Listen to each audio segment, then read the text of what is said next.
gis nga damay woo le président Bassirou Diomaye Diakhar Faye ak le premier ministre Ousmane Sonko di leen wax ni Waly Diouf Bodiang moom bàyyi leen ko port Waly Diouf Bodiang moo baax ci port bi man mësumaa gis Waly Diouf Bodiang mësuma koo dégg waaye xam naa ni Waly Diouf Bodiang moom mi ngi liggéey. xam nga lu tax seen noon yii ñii nga xam ne ay Sonko fob lan mercenaire de la presse képp ku nu attaqué ci seen gouvernement bi muy ministre wala DG xamal ni kooku mi ngi liggéey. waaw gis nga dañuy attaqué Sonko guddi ak bëccëg suba ngoon lu tax jubal jubbante bee tax keneen ku nu attaqué ci régime bi rek xamal ni kooku mi ngi ci tànk Sonko mi ngi ci jubal jubbanti. waaw bu fekkee yow sa noon bi nga xamante ni yow bëggul nga réussir daf lay barrer la route di jël bâton di ko mettre dans les roues bëgg nga échec di diaboliser ak di manipuler kooku bu ne laa taxawal toogal su ne laa toogal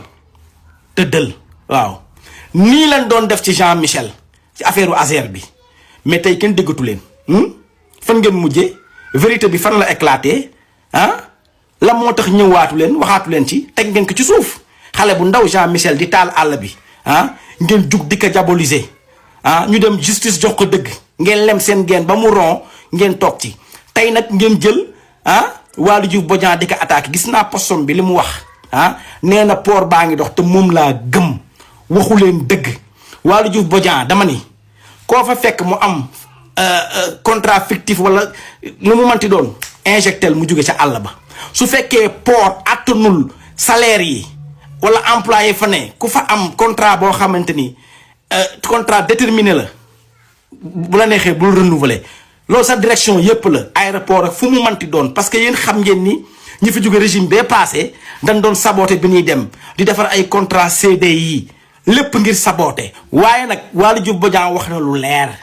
nee na convention yi nga xam ni presse bi yenn presse yi dañ ko doon am fii ak yenn quota yi moom la ñu dagg moo tax ngeen stingali ko di ko topp guddeeg bëccëg di wax ci moom ñun tey la ñu gën a am confiance ci le président Bassirou Diomaye Diakhar Faye ak le premier ministre Ousmane Sonko ak Waly Diouf Bodiang ñoom sa ginnaaw doxalal bul yox-yoxi bul ragal yow daal dóoral sa benn poste rek tontu noonu rek continuer wéyal gis nga ñoom Cheikh Kanté fii lañ nekkoon nekk DG du port ñu leen di way ñuy may xaalis bi maanaam di enrichir ay milliards ñu leen di tuddee ay gauche ak droite ay xew yow meloo noonu dangaa jubal jubbante bi moo tax ñu bañ la. moo tax damay woo patriote yi di leen wax ni amul ay noo ñii jaru noo tontu nag leen di may bës ak déedéet ñii dañ leen war di taf. waaw yenn média yu mel ni média bugaan yii nga xam ni ñii ennemi de la république la ñii ñooy noonu Sénégal waaw